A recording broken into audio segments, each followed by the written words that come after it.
മാസപ്പടി കേസിൽ വീണയ്ക്ക് ഇഡി വീണ്ടും സമൻസ് അയക്കും. വീണ ഹാജരാക്കിയ രേഖകൾ വിശദമായി പരിശോധിച്ച ശേഷം എൻഫോഴ്സ്മെന്റ് ഡയറക്ടറേറ്റ് തുടർ നടപടികൾ കൈക്കൊള്ളും. CMRL കമ്പനിയുമായി എക്സാലോജിക്കുണ്ടാക്കിയ കരാർ അടക്കമുള്ള രേഖകൾ വീണ ഇഡിക്ക് കൈമാറിയെന്നാണ് സൂചന. അതോടൊപ്പം തന്നെ SFIO ഈ കേസുമായി ബന്ധപ്പെട്ട് ശേഖരിച്ച 134 രേഖകൾ ഇഡിക്ക് കൈമാറും. വിശദാംശങ്ങളുമായി കൊച്ചിയിൽ നിന്നും ഡാനി പോൾ ചേരുന്നു. ഡാനി, വീണയുടെ മറുപടി അതിൽ ഇഡിക്ക് തൃപ്തമല്ല എന്ന് തന്നെയല്ലേ വ്യക്തമാകുന്നത്?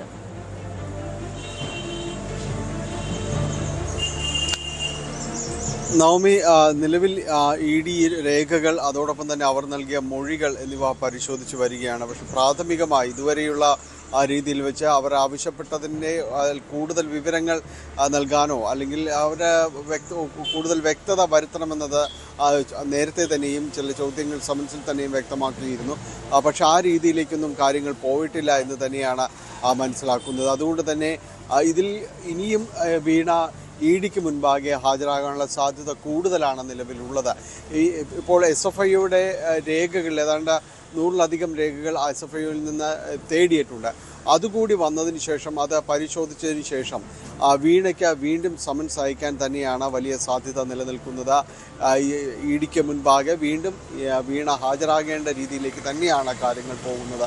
അതിനൊരു പ്രധാനപ്പെട്ട കാരണമെന്ന് പറയുന്നത് ഇവരിൽ നിന്ന് കൈപ്പറ്റിയ തുക, അതിനൊരു വിശദാംശങ്ങൾ വ്യക്തമാക്കണം.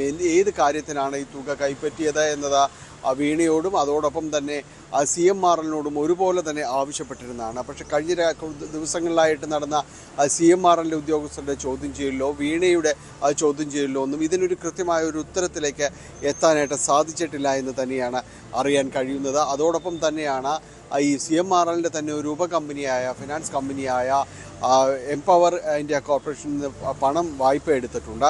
അത് വലിയ വായ്പയാണ്, 50 ലക്ഷത്തോളം രൂപയാണ്. ഇത് ഏത് സാഹചര്യത്തിലാണ് എന്നത് പൂർണ്ണമായും വ്യക്തമാക്കിയിട്ടില്ല. അതിൽ 25 ലക്ഷം രൂപ ആദ്യഘട്ടത്തിൽ വായ്പ അനുവദിച്ചു, എന്നാൽ അതിൽ തിരിച്ചടവുകൾ ഉണ്ടായില്ല. പക്ഷെ പിന്നീടും 25 ലക്ഷം രൂപ, അങ്ങനെ 50 ലക്ഷം രൂപ അതിലേക്ക് വന്നിട്ടുണ്ട്. അപ്പോൾ ഇതെല്ലാം എന്തിന് നൽകി, ഏത് സാഹചര്യത്തിൽ നൽകുന്നു വീണയ്ക്ക് എന്നതെല്ലാം തന്നെ പറയേണ്ടതുണ്ട്. പക്ഷേ ഇവരിൽ CMRL നിന്ന് അതിന് കൃത്യമായൊരു മറുപടിയില്ല. എന്തിനു വാങ്ങി എന്നതിനും വീണയ്ക്കും ഒരു കൃത്യമായി ഇഡിക്ക് മനസ്സിലാകുന്ന രീതിയിൽ പറയാനായിട്ട് സാധിച്ചിട്ടില്ല എന്ന് തന്നെയാണ് അറിയാനായിട്ട് കഴിയുന്നത്. അതോടൊപ്പം തന്നെ വീണയുടെ ഈ അക്കൗണ്ടുകൾ സംബന്ധിയായ കാര്യങ്ങളിൽ പരിശോധന നടന്നിരുന്നു.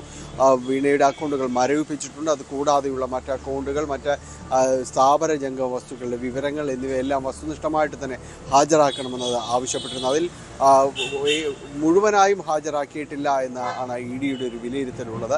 അപ്പോൾ ഇത്തരം കാര്യങ്ങൾ കൂടുതൽ വിശദീകരണം വേണ്ടിവരും. ഇപ്പോൾ നൽകിയിട്ടുള്ള എഴുതി നൽകുന്നതാണ് മൊഴി, സ്വന്തം രീതിയിൽ തന്നെ എഴുതി നൽകുകയാണ് ഇഡിയുടെ രീതി. അത്തരം ആ മൊഴി പരിശോധിച്ചതിന് ശേഷം വീണ്ടും വീണയ്ക്ക് സമൻസ് അയക്കാനുള്ള ഒരു സാധ്യത തന്നെയാണ് നിലനിൽക്കുന്നത്. വൈകാതെ അത്തരമൊരു നടപടികളിലേക്ക് കടന്നേക്കും. ഇതിലൊരു പക്ഷേ രണ്ടാമത് വിളിപ്പിക്കാൻ സാധ്യതയുള്ള ഏറ്റവും ആദ്യം നിൽക്കുന്ന പേരും വീണയുടേത് തന്നെയാണ്.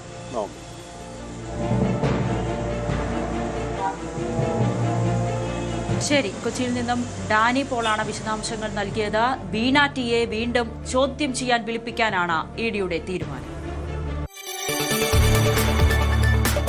കൂടുതൽ വാർത്തകൾക്ക് News 18 Keralam YouTube channel subscribe ചെയ്യുക.